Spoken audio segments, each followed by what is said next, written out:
नमस्कार दोस्तों, जय हिंद, वंदे मातरम। स्वागत करते हैं आपके अपने यूट्यूब चैनल शिक्षा जगत के मात्र एक channel rocking information YouTube channel number 1 channel. आपका स्नेह, आपका प्रेम यहाँ पे बना रहता है। यहाँ पे प्रश्नों का सिलसिला जारी रहता है, कभी थमने वाला नहीं है। बात करेंगे बाल विकास एवं शिक्षा शास्त्र की वृद्धि एवं विकास से आपके ये सभी महत्वपूर्ण 30 क्वेश्चन रहेंगे। आप लोग इसमें से कितना स्कोर कर पा रहे हैं नीचे कमेंट बॉक्स में जरूर बताइएगा। इसके साथ साथ ही मैथ्स पेडागोजी, मैथ्स शिक्षण शास्त्र की भी आपकी मैथ्स की क्लास भी शुरू हो रही है, तो उनको भी जरूर देखिएगा। और ऊपर यहाँ पे आप लोग देखेंगे बेल आइकन में उसको प्लेलिस्ट मिल जाएगी, तो जरूर ज्वाइन कीजिए और बेस्ट तैयारी कीजिए। और 120 प्लस का जो स्कोर है उसको क्रॉस करिए, जहाँ आप लोग सेफ रहते हैं, यानी कि यहाँ पे गवर्नमेंट जॉब यानी शिक्षक की नौकरी पक्की रहती है। ठीक है, सिलेक्शन पक्का रहता है। तो चलिए स्टार्ट करते हैं। पहला क्वेश्चन स्क्रीन के सामने आप लोगों के आ चुका है। क्या है क्वेश्चन? पहला दिया हुआ है दोस्तों कि विकास का तात्पर्य है, जो वृद्धि एवं विकास है बाल विकास एवं शिक्षा शास्त्र में, वो विकास का जो तात्पर्य है किससे है भैया? मनोज्ञानात्मक शक्ति को में बढ़ोतरी के लिए है, संज्ञानात्मक प्रक्रियाओं में वृद्धि के लिए है, या शारीरिक कंकाल में वृद्धि है, या आपके तीनों है। तो देखिए, विकास का जो तात्पर्य है वह किससे किया गया है? आपके मनोज्ञानात्मक शक्ति की बढ़ोतरी में भी है, संज्ञानात्मक क्रियाओं में भी वृद्धि होती है, और शारीरिक कंकाल में भी, यानी कि उपरोक्त सभी इज द राइट आंसर हो जाएगा। ठीक है, चलिए नेक्स्ट क्वेश्चन देखते हैं। सभी क्वेश्चन इंपॉर्टेंट रहेंगे और आप लोग अपना अपना स्कोर जरूर करिए, चेक करिए कि कितना है। ठीक है, क्योंकि प्रैक्टिस क्वेश्चन बहुत इंपॉर्टेंट रहते हैं। सभी महत्वपूर्ण क्वेश्चन है, सभी नए सिलेबस के अकॉर्डिंग आपके सारे क्वेश्चन मिलेंगे। क्वेश्चन यहाँ पे देखिए, विकास सदैव सभी आयामों मतलब दिशाओं में एक साथ बढ़ता है जिस नियम के अनुसार। यानी जो विकास सदैव है, आयाम यानी कि दिशाओं में एक साथ बढ़ता है, जो विकास होता है वो किस नियम के अनुसार है? ठीक है, आपका निकट से दूर सिद्धांत, मस्तिष्क अधोमुखी सिद्धांत, वर्तुलाकार, या उक्त सभी, यानी कि उपरोक्त सभी दिया गया है। ठीक है, तो विकास से सभी आयामों जो दिशाओं में एक साथ बढ़ता है वह कौन सा हो जाएगा? आप लोगों को पता हो तो नीचे कमेंट बॉक्स में जरूर बताइए कि कैसे होता है। वर्तुलाकार होता है। ठीक है, नेक्स्ट क्वेश्चन देखेंगे। अगला प्रश्न है, इंपॉर्टेंट प्रश्न है सभी के लिए, तो आप लोग जरूर हर क्वेश्चन यहाँ पे देखिए, अच्छे ध्यानपूर्वक देखिए, सभी इंपॉर्टेंट क्वेश्चन है। मानव विकास के संबंध में कौन सा कथन गलत है? बहुत अच्छा है, नया अपडेट क्वेश्चन है कि मानव विकास के संबंध में जो कौन सा कथन आपका गलत है। ठीक है, ये देखिए क्वेश्चन पूछा भी जा चुका है, दूसरे ग्रेड 2017 में जो ग्रेड 2 का पेपर हुआ था उसमें पूछा गया था। ठीक है, यहाँ पर देखेंगे रेखीय, पूर्वानुमेय, निरंतर, सामान्य से विशिष्ट की ओर। ठीक है, तो मानव विकास से कौन सा कथन यहाँ पे गलत की बात की गई, यानी कि गलत है। ठीक है, निगेटिव क्वेश्चन है, तो यहाँ पे इसका राइट आंसर क्या हो जाएगा? देखिए, जो रेखीय है वो आपका गलत है, क्योंकि मानव विकास के संबंध में जो है निरंतरता बिल्कुल सही बात है, समान से विशिष्ट की ओर सही बात है, पूर्वानुमेय है, लेकिन रेखीय जो है वो आपका गलत हो जाएगा। ठीक है, यानी कि according to question first option right answer. ठीक है, और इसकी पीडीएफ फाइल भी आपको फ्री में मिलेगी, फ्री ऑफ कॉस्ट। तो आज ही हमारे टेलीग्राम चैनल को ज्वाइन कीजिए या व्हाट्सएप ग्रुप ज्वाइन कीजिए, लिंक आपको वीडियो के डिस्क्रिप्शन में सबसे नीचे मिल जाएगा। ठीक है, तो यहाँ पे पीडीएफ फाइल लेके आपको नोट्स बनाने की कोई ज़रूरत नहीं है। अगला प्रश्न देखेंगे, बालक का विकास प्रभावित होता है, जो बालक का विकास है दोस्तों प्रभावित होता है, किससे प्रभावित होता है? वंशानुक्रम से, वातावरण से, दोनों से, या इनमें से कोई नहीं। तो बालक का विकास प्रभावित होता है, किससे प्रभावित होता है? दोनों से होता है, आपके वंशानुक्रम से भी होता है और वातावरण से भी होता है। ठीक है, नेक्स्ट क्वेश्चन यहाँ पे देखेंगे दोस्तों।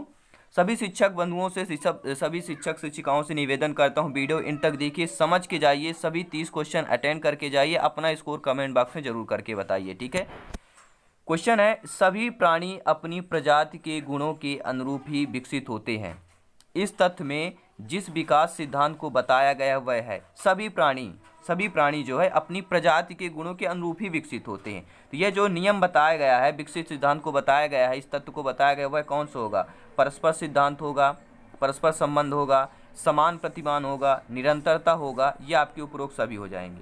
ठीक है, तो इसका राइट आंसर क्या होगा? चलिए आप लोग नीचे कमेंट बॉक्स में जरूर बताइए। तो इसका राइट आंसर होगा समान प्रतिमान होगा, क्योंकि सभी प्राणी दिया गया है अपनी प्रजाति के गुणों के अनुरूप ही विकसित होते हैं, तो क्या होगा? समान प्रतिमान कहलाएगा। ठीक है, कौन सा तत्व होगा? ठीक है, चलिए नेक्स्ट क्वेश्चन देख लेते हैं। अध्यापक के व्यक्तित्व के विकास में बाधक तत्व है, कौन सा तत्व है भैया? सामाजिक परिवेश का ज्ञान, सांस्कृतिक ज्ञान, उच्च मानसिक क्षमता, या कल्पना शक्ति का भाव। तो अध्यापक के व्यक्तित्व के विकास में बाधक तत्व है, कौन सा बाधक तत्व है आपका? ठीक है, तो यहाँ पर जो देखेंगे कल्पना शक्ति का जो अभाव होता है ये आपका बाधक तत्व माना जाता है। ठीक है, नेक्स्ट क्वेश्चन यहाँ पे देखेंगे। अगला प्रश्न इंपॉर्टेंट है कि निम्न में से कौन सा विकास का सिद्धांत नहीं है। निगेटिव क्वेश्चन है। मैं हर बार हर वीडियो में बताता हूँ दो प्रकार के क्वेश्चन आपकी एग्जाम में आते हैं, एक पॉजिटिव आता है, एक निगेटिव आता है। ठीक है, तो निम्न में से कौन सा विकास का सिद्धांत है भैया? निरंतरता, व्यक्तिगत भिन्नता, विशिष्ट समान या एकीकरण। ठीक है, देखिए मनोवैज्ञानिक का मैंने वीडियो बना रखा, प्लेलिस्ट यहाँ पे देखिए, सारे वीडियो आपको मिल जाएंगे। मोस्ट इंपॉर्टेंट जो आपके 4-5 मनोवैज्ञानिक है इनसे रिलेटेड आपका पूरा डिटेल में दिया गया है, जो एग्जाम में आता ही आता है पक्का, तो उनको जरूर देख लीजिएगा वीडियो के लास्ट में। ठीक है, ये वीडियो देखने के बाद उनको भी देखिए, क्योंकि यहाँ पर आपको सिलेक्शन पाना है, मेहनत करना है। ठीक है, तो कौन सा विकास सिद्धांत नहीं है भैया? निगेटिव क्वेश्चन हो गया। तो यहाँ पर देखेंगे कौन सा राइट आंसर हो जाएगा इसका। आई होप आप लोगों ने अभी तक कमेंट कर दिया होगा, विशिष्ट से समान की ओर। ठीक है, नेक्स्ट क्वेश्चन यहाँ पे देखेंगे। अगला प्रश्न आपका दिया हुआ है कि बच्चों में शारीरिक वृद्धि की दर अधिक होती है। बच्चों में जो है शारीरिक वृद्धि की दर अधिक होती है।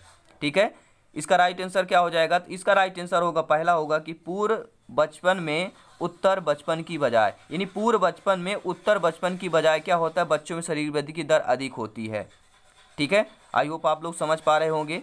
उत्तर बचपन के बजाय पूर्व बचपन में, यानी कि पूर्व बचपन में आपका क्या है? बच्चों की शारीरिक वृद्धि की दर अधिक होती, किसके? उत्तर बचपन के अकॉर्डिंग। ठीक है, नेक्स्ट क्वेश्चन यहाँ पे देखेंगे। क्वेश्चनों का सिलसिला यहाँ नहीं रुकने वाला है। रॉकिंग इन्फॉर्मेशन यूट्यूब चैनल है, रॉकेट की तरह यहाँ पे क्वेश्चन आएंगे और वाकई में आपको प्रैक्टिस सेट मिलते रहेंगे, और मैथ्स की क्लास जरूर अटेंड करिए। ठीक है, क्वेश्चन है असत्य कथन पहचानना है। ठीक है, असत्य कथन आपको जो है फॉल्स, जो एक लाइन है फॉल्स वाक्य दिया है वो आपको पहचानना है। तो राइट आंसर क्या हो जाएगा भैया? देखिए, विकास जीवन पर्यंत चलता है और वृद्धि कुछ समय पश्चात रुक जाती है, ये बिल्कुल सही बात है। विकास जो है जीवन पर्यंत चलता है लेकिन वृद्धि रुक जाती है। ठीक है, सेकंड ऑप्शन देखेंगे, विकास का प्रत्यक्ष मापन संभव है, वृद्धि का नहीं। ये यहाँ पे थोड़ा मुझे लगता है कि असत्य कथन है आपका। ठीक है, सेकंड ऑप्शन क्यों कथन है मैं बताता हूँ। विकास का प्रत्यक्ष मापन संभव है, वृद्धि का नहीं है। क्यों नहीं है भैया?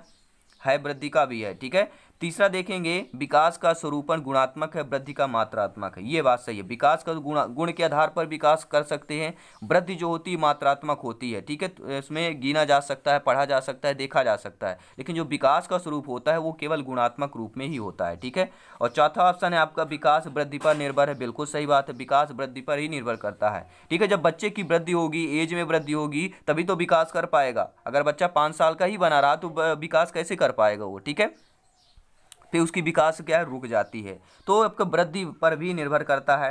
नेक्स्ट क्वेश्चन यहाँ पे देखेंगे। अगला प्रश्न स्क्रीन के सामने आप लोगों के आ चुका है। आई होप आप लोग इसका भी आंसर बहुत आसानी तरीके से दे सकेंगे।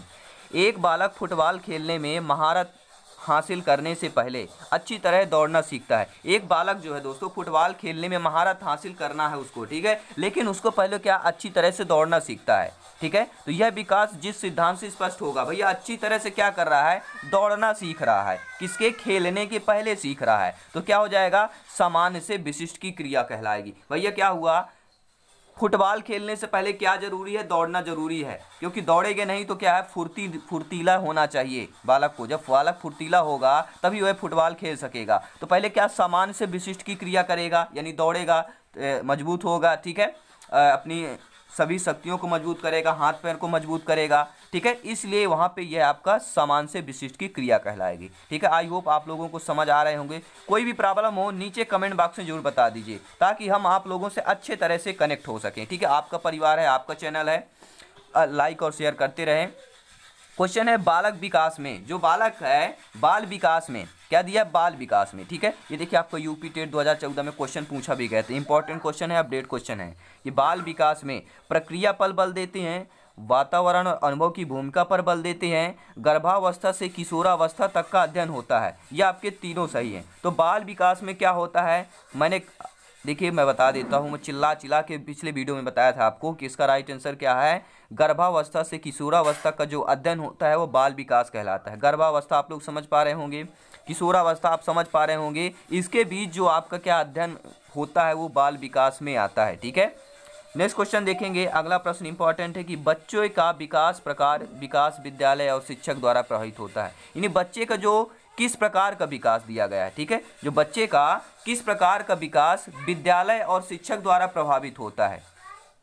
ठीक है। तो यहाँ पर देखेंगे, मैं बता देता हूँ, काफ़ी सारे एग्जाम में क्वेश्चन आता है, तो ये बहुत ही इंपॉर्टेंट है, वीवीआईपी क्वेश्चन है, इंटरेस्टेड क्वेश्चन है और हाई लेवल का क्वेश्चन है। तो बच्चे का किस प्रकार का विकास विद्यालय और शिक्षक द्वारा प्रभावित होता है, तो इसका राइट आंसर क्या हो जाएगा?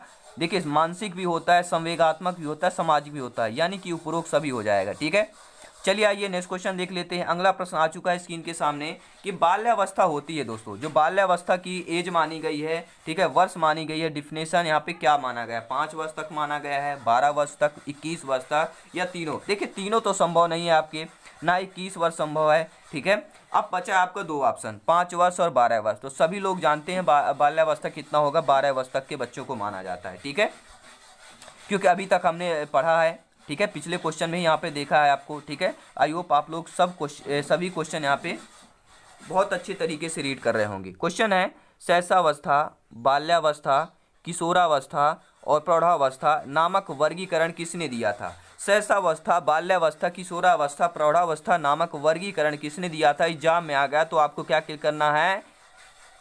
अर्नेस्ट जोन्स ने। किसने भाई दिया था?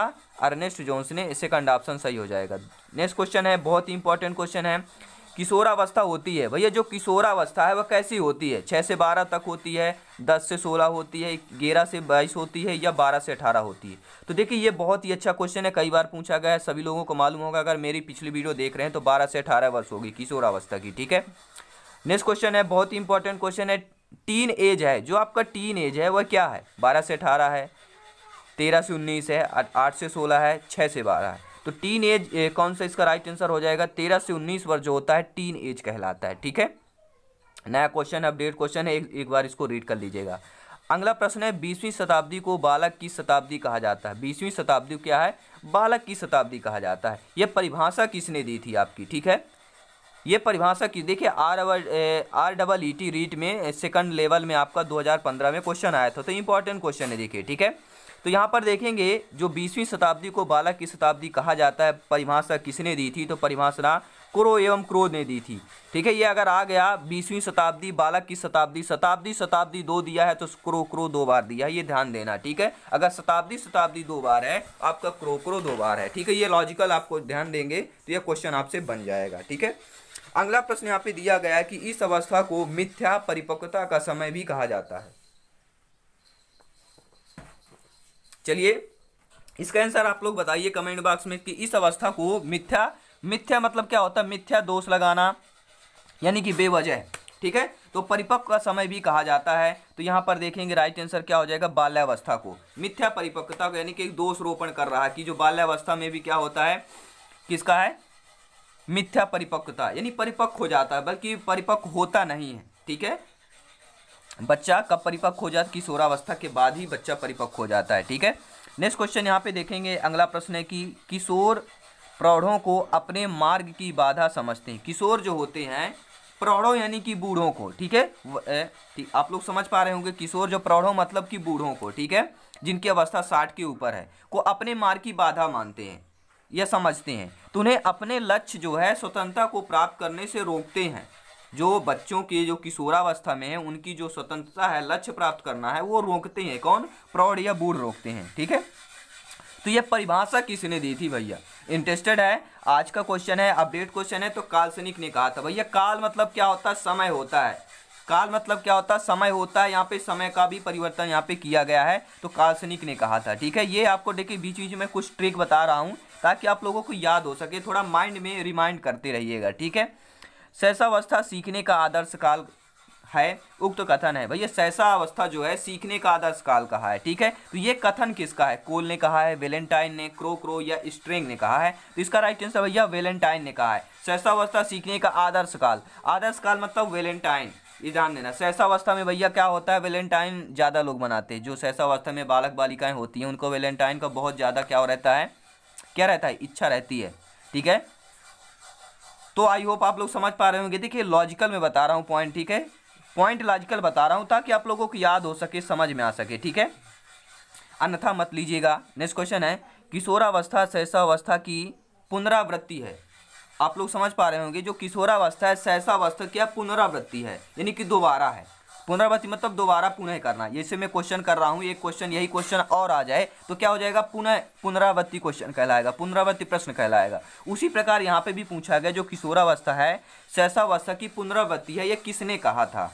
ठीक है, तो ये किसने कहा था भैया, देखिए CHTT में पूछ गया, CTET में भी आ गया, तो क्वेश्चन इंपॉर्टेंट है। इसका राइट आंसर क्या हो जाएगा, एरिक्सन ने कहा था। एरिक्सन ने कहा था भैया, रिक्स लिया था, एरिक्सन ने एक रिक्स लिया था, बोला था किशोरावस्था शैशवावस्था की पुनरावृत्ति है। ठीक है, नेक्स्ट क्वेश्चन आई होप देखते हैं, सभी टॉप 30 क्वेश्चन है, आप लोग अपना इसको नीचे कमेंट बॉक्स में जरूर बताइएगा। ठीक है, किस मनोवैज्ञानिक के अनुसार विकास एक सतत और धीमी प्रक्रिया है। ऐसे कौन से मनोवैज्ञानिक है जिन्होंने कहा था कि जो विकास एक सतत और धीमी प्रक्रिया है। तो इसका राइट आंसर क्या हो जाएगा दोस्तों, हरलाक ने कहा था। हरलाक ने लॉक कर दिया था कि जो मनोवैज्ञानिक के अनुसार, हरलाक एक मनोवैज्ञानिक है, ये भी जान लीजिएगा, और इनकी जो बताया था विकास एक सतत और धीमी प्रक्रिया है, यानी इन्होंने लॉक कर दिया कि आपको तेज होना ही नहीं है। ठीक है, तो हरलाक हो जाएगा। नेक्स्ट क्वेश्चन आपका दिया है, इंपॉर्टेंट प्रश्न है यहाँ पे, देखिए विकास के किस चरण को नायक पूजा की प्रवृत्ति को प्राचुर्य काल कहा गया है। देखिए क्वेश्चन यहाँ पे थोड़ा दूसरे पेज में था इसलिए दूर हो गया है, कि विकास के किस चरण को नायक पूजा की प्रवृत्ति को प्राचुर्य काल कहा जाता है। इंपॉर्टेंट क्वेश्चन है, देखिए अपडेट क्वेश्चन है, इसको समझ लीजिएगा। ठीक है, तो प्रवृत्ति को प्राचुर्य काल कहा जाता है, भैया किसको कहा जाता है। चलिए नीचे देखते हैं, इसका राइट आंसर क्या हो जाएगा, इसका राइट आंसर होगा प्रारंभिक किशोरावस्था को कहा जाता है। ठीक है, नेक्स्ट क्वेश्चन यहाँ पे दिया, बहुत अच्छा प्रश्न है, अपडेट क्वेश्चन है, नया क्वेश्चन है, कि कौन सी अवधि जो है यौवन आरंभ यानी कि एज ऑफ प्यूबर्टी कहलाती है। कौन सी अवधि जो है यौवन आरंभ या कि एज ऑफ क्या है, प्यूबर्टी कहलाती है। तो कौन सा इसका राइट आंसर होगा, अपडेट क्वेश्चन है, नया क्वेश्चन है। देखिए वेरी इंपॉर्टेंट VVIP क्वेश्चन है दोस्तों, इसको जरूर पढ़ लीजिएगा आप लोग। ठीक है, तो इसका राइट आंसर क्या हो जाएगा, 13 से 16 वर्ष जो होता है वह कौन सी अवधि यौवन आरंभ की कहलाती है। ठीक है, इसमें बच्चा क्या है, किशोरावस्था में प्रारंभ कर जाता है, यौवनो अंग की क्या है, अब वृद्धि हो जाती है, परिपक्व हो जाते हैं। ठीक है, अगला प्रश्न यहाँ पे देखेंगे, जो छद्म परिपक्वता काल कहलाता है। छद्म लोग मतलब क्या होता है, एक धोखा। ठीक है ना, छद्म क्या होता है, धोखा होता है, यानी छद्म परिपक्वता काल कौन सा कहलाता है, किशोरावस्था, शैशवावस्था, पूर्व बाल्यावस्था, उत्तर बाल्यावस्था। अपडेट क्वेश्चन है, नया क्वेश्चन है, समझ में आ गया होगा, आंसर भी दे लिए होंगे। उत्तर बाल्यावस्था जो होता है, ठीक है, वो आपका छद्म परिपक्वता काल होता है। ठीक है, अगला प्रश्न यहाँ पे देखेंगे, क्वेश्चन है कि निम्न में से कौन सी शैशवावस्था की विशेषता नहीं है भैया। देखिए निगेटिव क्वेश्चन है, दो प्रकार के क्वेश्चन ही होते हैं। ठीक है, तो शैशवावस्था की आपकी विशेषता नहीं है भैया, इससे पहले हमें जानना जरूरी है कि शैशवावस्था की विशेषताएं कौन सी है। ठीक है, तो आइए देखते हैं। देखिए यहाँ पे देखिए, आत्म प्रेम आपका विशेषता है, शारीरिक विकास में तीव्रता विशेषता है, और दूसरों पर निर्भरता है आपका शैशवावस्था की विशेषता है। लेकिन जो नैतिकता दोस्तों दिया गया है, ठीक है, ये आपकी विशेषता नहीं है। ठीक है, तो तीसरा ऑप्शन सही हो जाएगा। नेक्स्ट क्वेश्चन देखेंगे, बस 2-3 क्वेश्चन और है। सभी शिक्षक बंधुओं से निवेदन करता हूं, वीडियो इन तक देखिए, सभी फ्रेंड्स में शेयर करिए। सबका साथ सबका विकास, हमारा सपना, शिक्षक को अपना, राष्ट्रहित में चैनल है। क्वेश्चन है, बाल्यावस्था को प्रतिद्वंदात्मक समाजीकरण की अवस्था किसने कहा है। बाल्यावस्था के प्रतिद्वंदात्मक, देखिए अब आप लोगों ने इस लाइन को समझ लिया होगा, प्रतिद्वंदात्मक। ठीक है, समाजीकरण की अवस्था किसने कहा था, याद कर लीजिएगा, ऐसे क्वेश्चन जरूर पूछे जाते हैं। ठीक है, यहाँ पे किलपैट्रिक जो थे, क्या है, किलपैट्रिक थे, उन्होंने कहा था कि बाल्यावस्था को प्रतिद्वंदात्मक समाजीकरण की अवस्था कहा गया है। ठीक है, ये ध्यान दीजिएगा, प्रतिद्वंदात्मक यानी कि किलपैट्रिक। ठीक है, बस 2-3 क्वेश्चन और बचे मेरे प्यारे दोस्तों। विकास अवस्थाओं के संदर्भ में आकस्मिक परिवर्तन का सिद्धांत दिया। जो विकास के अवस्थाओं के संदर्भ में, किसके संदर्भ में, विकास के अवस्थाओं के संदर्भ में आकस्मिक परिवर्तन का सिद्धांत किसने दिया था। आकस्मिक मतलब अचानक, ठीक है, अचानक परिवर्तन का सिद्धांत किसने दिया था, तो भैया स्टेनले हॉल ने दिया था। भैया ये हाल ही कर सकते हैं, इन्होंने हाल कर दिया, इन्हें क्या, स्टेनले हाल कर दिया इन्होंने परिवर्तन करके। ठीक है, तो विकास अवस्थाओं के संदर्भ में जो आकस्मिक परिवर्तन कर दिया, अचानक परिवर्तन किया, आकाशवाणी की तरह परिवर्तन कर दिया, वो आपके स्टेनले हाल है। ठीक है, चलिए अगला प्रश्न आ चुका है स्क्रीन के सामने, आई होप आप लोग इसका आंसर दे चुके होंगे कि निम्न में से कौन सा मनोवैज्ञानिक के अनुसार विकास का आयाम ही नहीं है भैया। ठीक है, तो भैया कौन से मनोवैज्ञानिक है जिन्होंने कहा कि विकास का आयाम नहीं है। संज्ञानात्मक, सामाजिक, भाषिक, आध्यात्मिक, कौन सा मनोवैज्ञानिक के अनुसार विकास का आयाम नहीं है भैया। तो चलिए ऑप्शन आ चुका है, तो यहाँ पे आध्यात्मिक जो है आपका क्या है, विकास का आयाम नहीं कहलाता है। ठीक है, चलिए, वीडियो का लास्ट क्वेश्चन आ चुका है स्क्रीन के सामने। आई होप आप लोग समझ पा रहे होंगे। इसका क्वेश्चन बहुत अच्छे तरीके से आप लोग देंगे, ठीक है, उम्मीद करता हूँ। शरीर के प्रत्येक अंग की विकास दर अलग अलग अवस्थाओं में अलग अलग होती है। उक्त कथन में निहित सिद्धांत है। देखिए, शरीर के जो प्रत्येक अंग होते हैं उनकी जो विकास दर होती है वह अलग अलग अवस्थाओं में अलग अलग होती है। उक्त कथन में निहित सिद्धांत है। इस जो कथन है पूरा, इसमें निहित जो सिद्धांत कौन सा है? व्यक्तिगत भिन्नता है, क्रमबद्धता बताया गया है कि विकास की गति में भिन्नता बताई गई है, उक्त में से कोई नहीं। तो इसका कमेंट देखिए, आपके लिए होमवर्क है। अब बताना आपको, देखिए 30 में से कितना कर पा रहे हैं। इसका जो है नेक्स्ट वीडियो में मैं जो अगला आएगा इसका पार्ट, ठीक है, तो वो उसमें इसका आंसर मैं बता दूंगा आपको, ठीक है, इसका राइट आंसर क्या है। और आप लोगों को क्या करना है दोस्तों, कुछ नहीं करना है, इसका कमेंट करना है। 30 में से कितने मार्क्स आप लोग अटेंड कर पा रहे हैं नीचे कमेंट बॉक्स में बताइए। और पहली बार आए तो चैनल को ज्वाइन जरूर कर लीजिए। साथ साथ ही मैथ्स की क्लास और आपकी पर्यावरण की, ठीक है, maths pedagogy, Hindi pedagogy, Hindi व्याकरण की, संस्कृत शिक्षण शास्त्र, संस्कृत व्याकरण की क्लासेज प्लेलिस्ट में आपको मिल जाएगी, जरूर ज्वाइन करें, ठीक है दोस्तों। मिलते हैं नेक्स्ट वीडियो में, तब तक के लिए सभी शिक्षक बंधुओं को जय हिंद, वंदे मातरम, धन्यवाद।